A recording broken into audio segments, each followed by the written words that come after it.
Welcome everyone. I hope you guys are enjoying a beautiful Saturday that we have. If you are from the UK, it's an amazing day outside today. I might actually go out for a walk later because the weather's just beautiful.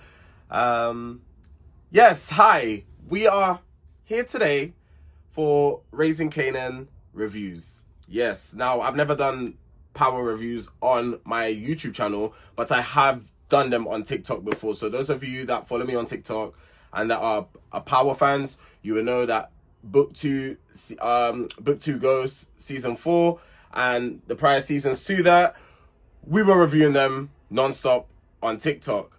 I've now decided to transition that on here onto YouTube. So going forward, any power show will be on my YouTube channel. So be sure to subscribe with the notification bell on. So whenever I upload, whether it's power, whether it's something else, you guys are notified. I just want to, before we get into this review, I just want to start this video off by saying a prayer.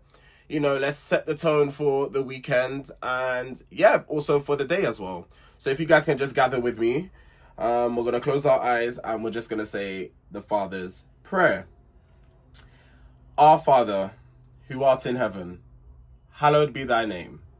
Thy kingdom come, thy will be done on earth as it is in heaven.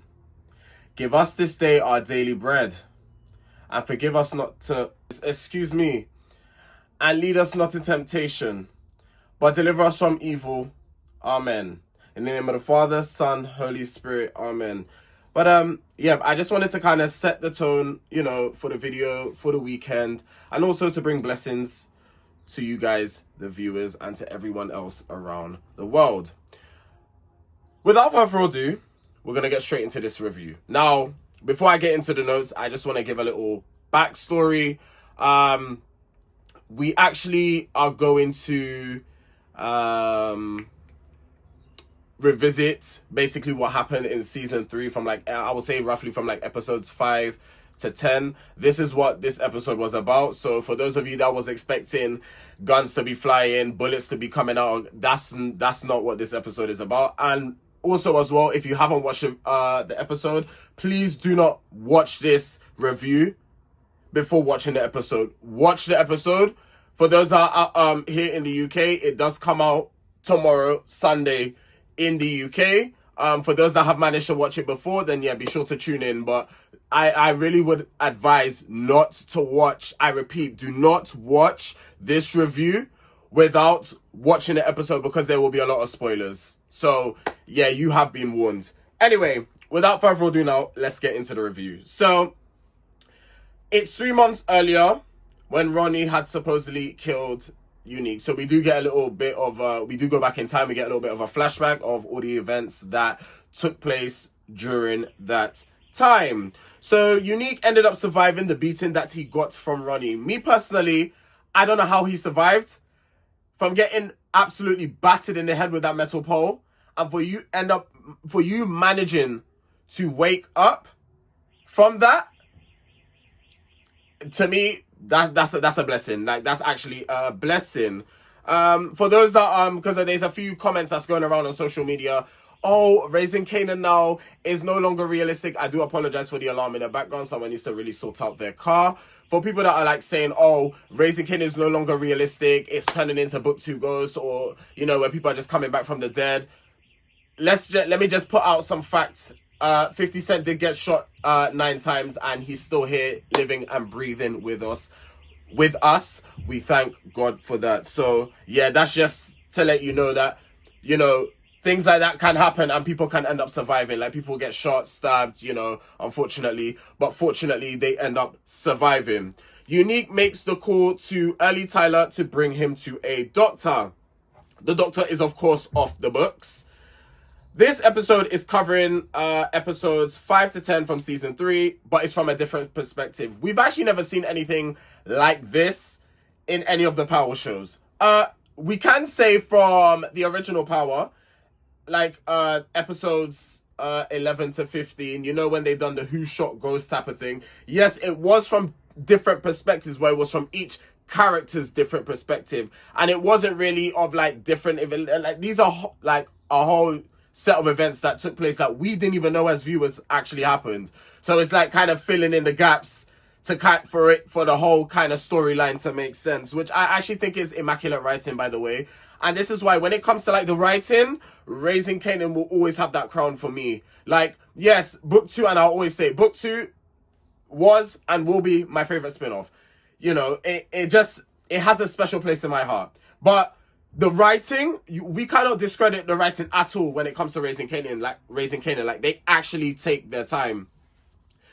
The older version of Kanan, the voiceover said, everything you have seen or you will see has happened already, but we didn't see it the way that we should have seen it as we weren't looking close enough. So Uncle Lou, they end up being at Cafe Vue's, and you know, this is the scene where Famous is performing, and obviously in season 3 we were seeing it from a different angle, but this is from a totally different angle. Uncle Lou apologized to Jukebox for missing her audition, and Jukebox and Aisha are talking at the table, and Aisha is saying, is Jukebox still coming over for dinner? Rock's lawyer ends up saying that she's all in the clear after her getting called in to have a word with the detective. Marvin then receives a call from Stefano. The doctor says that Unique will need constant care and says when he wakes up, he could be a completely different person. All Early Tyler cares about is him getting his money. That man don't care about Unique's health. I promise you, he doesn't care. Well, he cares about Unique's well-being for his own personal gain. It's not, oh, I really care about you, Unique. I really do hope that you get well. He doesn't genuinely mean that. He only cares about Unique's health so that he could get his money, which I think is effed up. I think it's so effed up, but then the game that these people are all in, it makes sense. So yeah, Unique is his investment, and in order for him to get paid, he needs to make sure that Unique is stable. So that's why he cares. He cares because he knows he's going to get paid at the end of all of this. Personally, yes, Unique does need a proper doctor. You survive a heavy hits like that, you need to be in a hospital. But of course, Tyler doesn't know if the person is still out there, who could have tried to take him out. And yes, he's meant to receive some payment from Unique, so he wants to keep Unique safe. The lawyer ends up saying to Raquel that she is clear, but is not sure about everyone in her circle, and that she should keep a low profile on the streets or anything street related. We all know that's not going to happen. So, yeah. Rock is having morning sickness. Rock girl, you pregnant? And we all know whose child that is inside your stomach. That's Unique. So Unique end up getting you pregnant. Okay. Marvin and Stefano meet, and he's proud of Marvin's work on how he took out Salbacelli. But he has another job for Marvin. Stefano's husband is embarrassing his daughter and wants Marvin to basically knock some sense into him. But Stefano makes it very clear that he only wants it to be between those two. He doesn't want, it's nothing to do with Raquel, Lulu, anybody else, only those two. Stefano was like, he doesn't want to kind of have bloodlines when it comes to business, you know. Raquel is out here selling the product, and, you know, I got a little side quest, you know, just handle that on the side. No one else really needs to know type of thing. You know Marvin already. Marvin is always down to get the job done. So, yeah, he came to the right person. Kanan then ends up meeting with his principal, and he has to turn in his paper about his grandparents. He doesn't want to write about them because he doesn't really have, like, a connection with them, I would say. But the principal ended up speaking to the mother. Now, you know Raquel's always going to be involved. She ended up speaking to his mom, and she said how Kanan's grandparents have a wonderful history that he could write about. And if Kanan doesn't pass this and gets bad grades, it's going to cause him to be in trouble with the law. Because you remember, this is when, for those that, you know, need a little bit of a reminder, this is when the gun got caught in Kanan's bag, when Raquel put the gun in the bag. So this is between that time period. For those that are trying to understand the story, the timeline, it's when Raquel put the gun in the bag, and Caitlin is basically, you might as well say, a probation type thing. The doctor really advises for Unique to be in hospital. the doctor said how a German Shepherd got hit in the head, and then when he woke up and gained consciousness, he the dog attacked the co-worker and left the co-worker in stitches. I'm kind of seeing this as a foreshadow. Basically, what the doctor is saying, how the German Shepherd reacted, is basically how Unique is going to be this season. We are in for a wild season 4, people. Kanan then goes to his dad, Detective Howard, to ask him to write about his parents. But Howard basically writes it off and says, you can't write about my parents because what if people start putting 2 and 2 together, which is true. You know, people in Southside don't really know that I'm your father, you are my son. Do you really want people knowing that you are a cop's son? Because that's a big thing back in the day, especially if you're from that area, being a cop's son and you being on the streets, it's not a good look. You know, you remember, what's the word? I've lost the word. Your reputation is very key. So, yeah, that's that. But Howard is really trying to connect with Kanan, and he hasn't given up on him, which is good to see. Like, as a father, you're trying to really be in your son's life, which, you know, in real life, you know, there's a lot of parents of complexion who are not in their son's life, and it is sad. They're not in their son's life. They could be doing a lot better. There's a lot of deadbeats. So it's nice to see on screen, you know, Howard found out that Kanan was his son, or Kanan is his son. Was, but you know, if we call it spade a spade, is, and it's really trying to build a connection. It's actually quite heartwarming to see that. Jukebox is now having dinner with Aisha and her parents. The dad asks, what does Jukebox parents, what do they do for work? And, you know, she had to kind of just say, oh, my mother passed away of recent. And then the mother basically asks about Jukebox's future and what kind of college, what colleges is she going to, what does she want to study, etc., etc. But her dream and her passion is really to focus on Butter, the music group. The banging is too much. I'm so sorry, but if you guys hear banging, it's my neighbors. It's every day. Every day. Marvin is always eating something. This man never, every time, I believe every scene, or more or less most scenes that we see Marvin in, he's eating something. And he's just watching the daughter. The daughter and the husband, I don't even know if that's the daughter to Forsay, because later on it comes to find out that the husband is messing with another woman, and that's why Stefano wants Marvin to take care of him, because it's like embarrassing.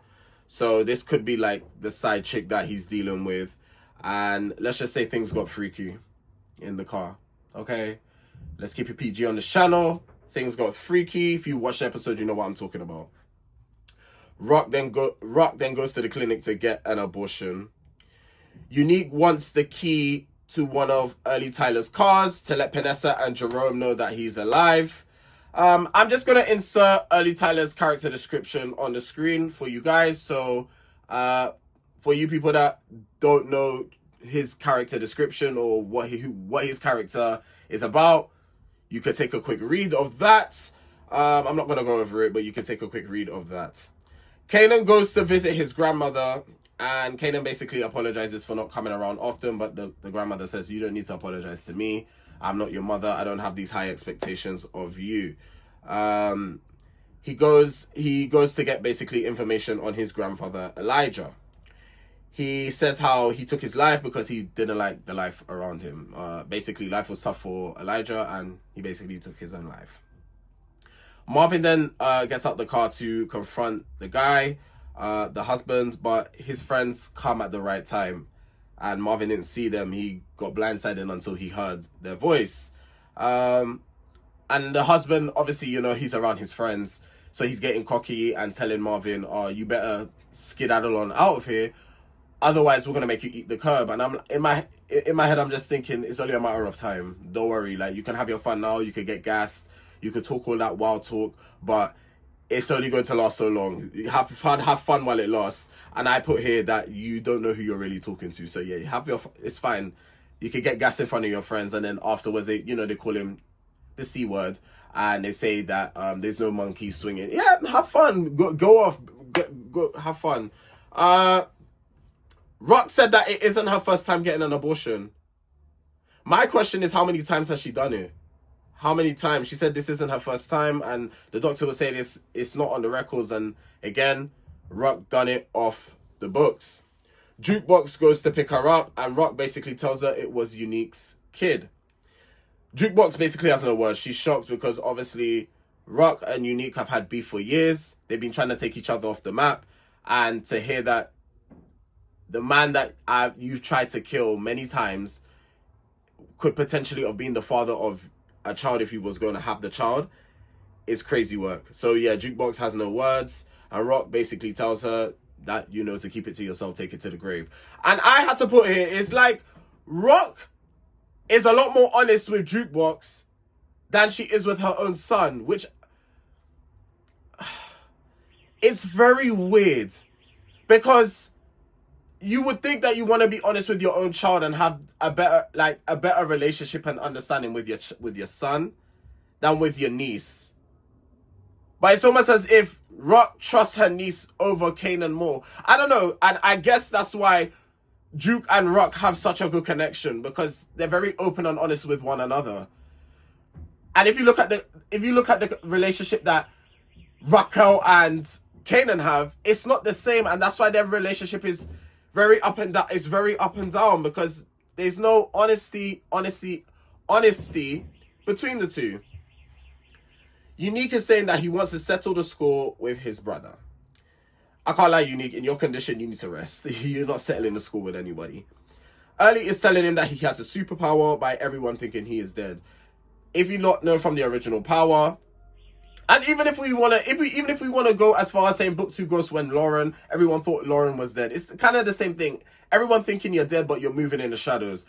That is a superpower to have, if you think about it. Let everyone think that you're dead, and with the destruction that you're causing, whether it's through law enforcement, whether it's from the streets, whether it's from trying to take out someone's business, people are not gonna even bat an eye and think it's you, because they think you're dead. So it is a pretty cool superpower. Not trying to give anybody any ideas. Okay, this is a TV show. It's fictional. Hello, less, But yeah, it is a pretty cool superpower in TV world to have.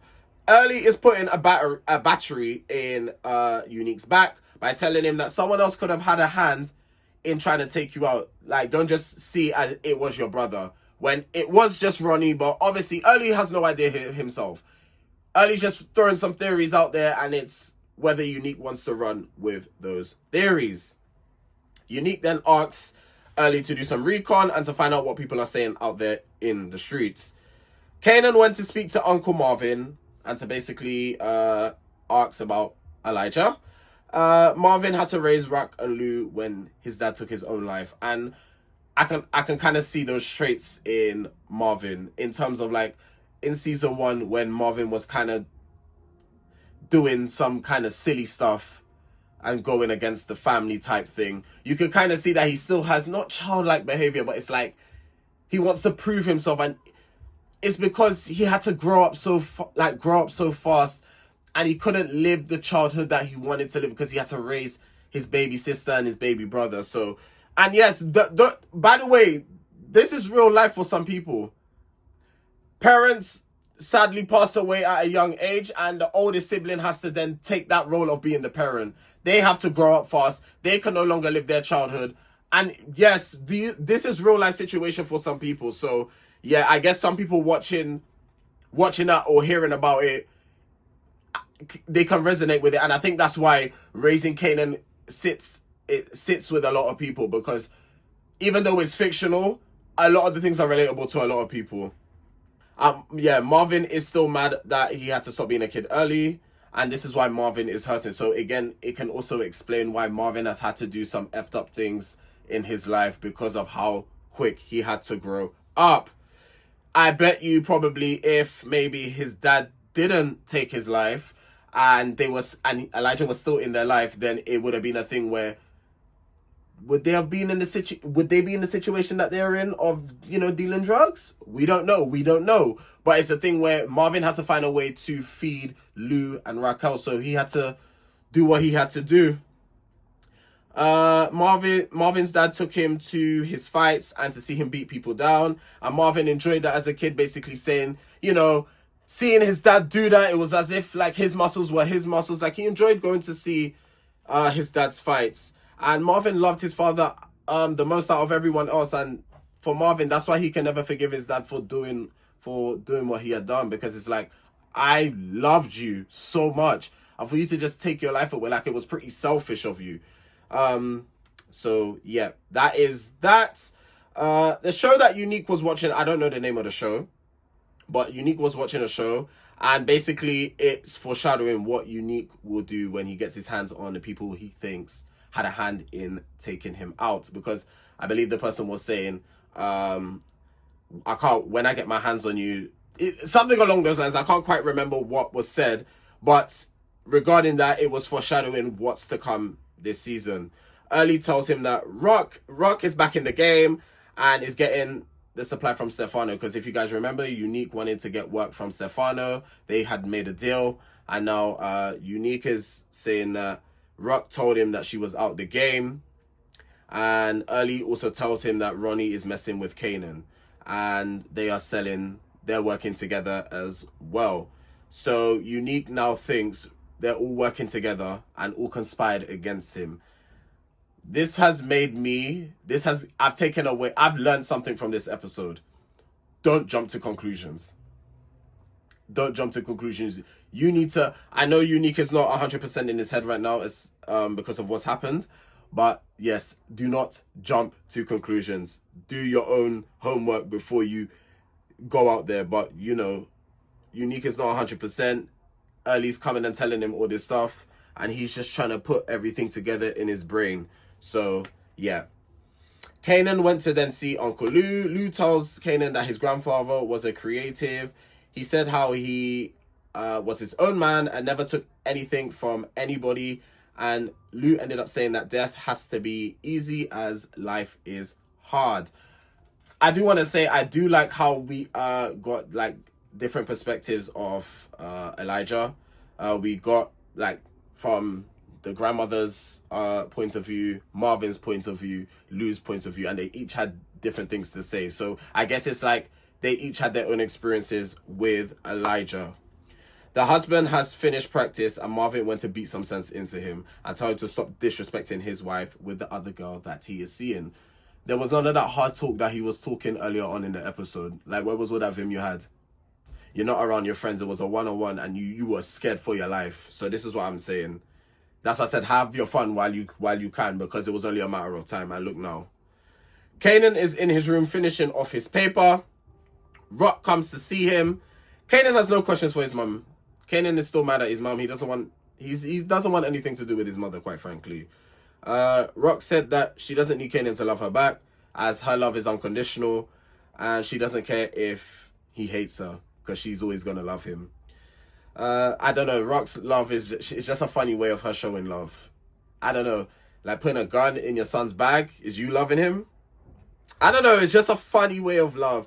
I mean, she wants to have control, and I mean, having control over your kid, is that love?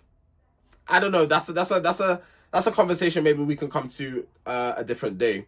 Duke has lunch with Nicole's dad and tells him how she got into the girl group Butter. I like the relationship that Duke has with Nicole's dad, that they still keep in touch. That was Jukebox's first love. So, yes, the mother didn't necessarily agree with what was going on, but Nicole's dad, he's a lot more open-minded than the mother was. She asks him questions about the army because the dad served in the army, and he tells her that it's not for everyone.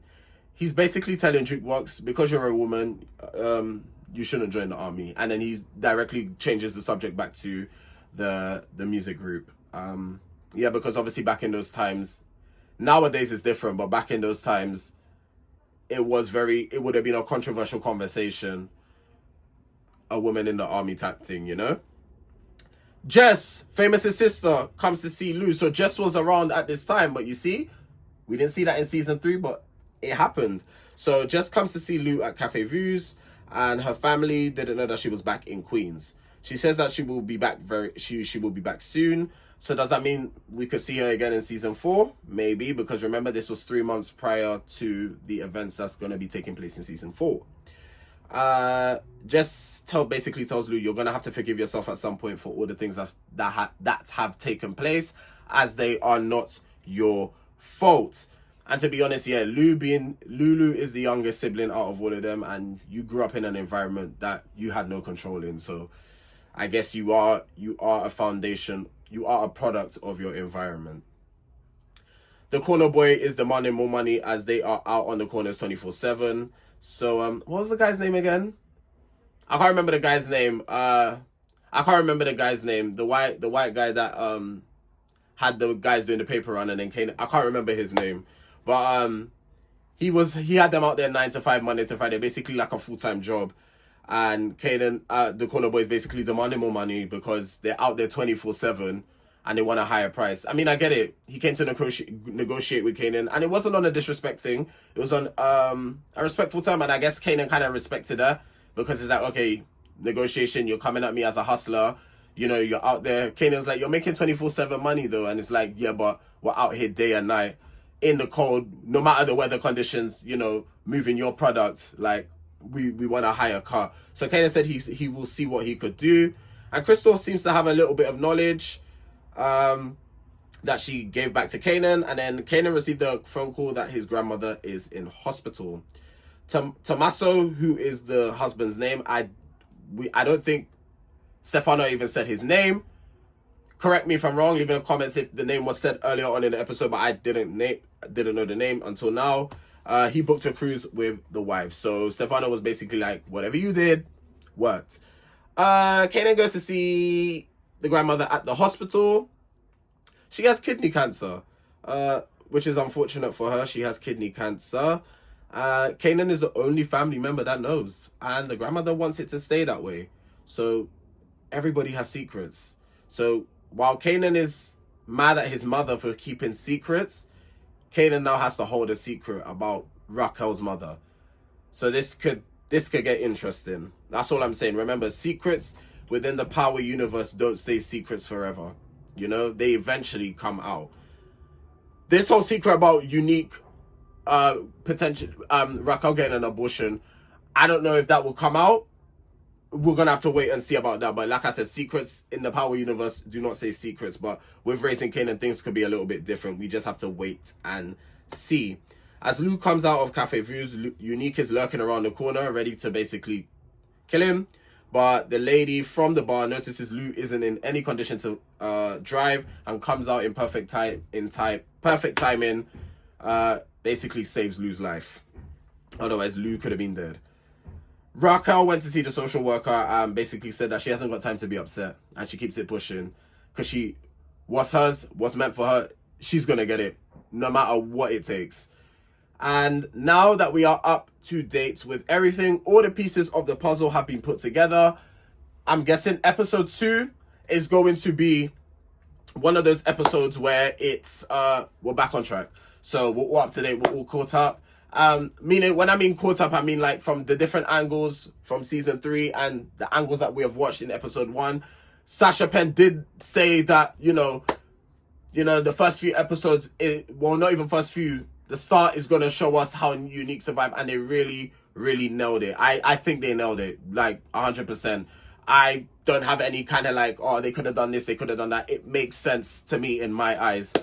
For some people, and everyone's opinion is different, and everyone's valid to their opinion. To some people, it might be a thing where it's like, oh, I still don't understand it. Like, you know, how can someone get battered that much, bone fragments on the pole, and you're still alive? Like I said, miracles happen. God just blesses people. People survive crazy things. Again, I have to bring up 50 Cent got shot 9 times, which is fact. This is not opinion, that's fact. The man got shot 9 times and is here today. He was meant to be here. God had him here. He was here for a purpose, and look how successful the man is. So yeah. But yeah, guys, I'm glad I'm here to give you episodes 1 review. Leave in the comment section below what you guys thought of episode 1. How do you think this season is gonna go? What are your predictions for season 4? As you lot already know, season 5 is already filmed. They've probably already edited that. So yeah, we know that that's in the backlog. But now's not the time to talk about season 5. We just started season 4. But yeah, let me know what you lot think, how this season is gonna go.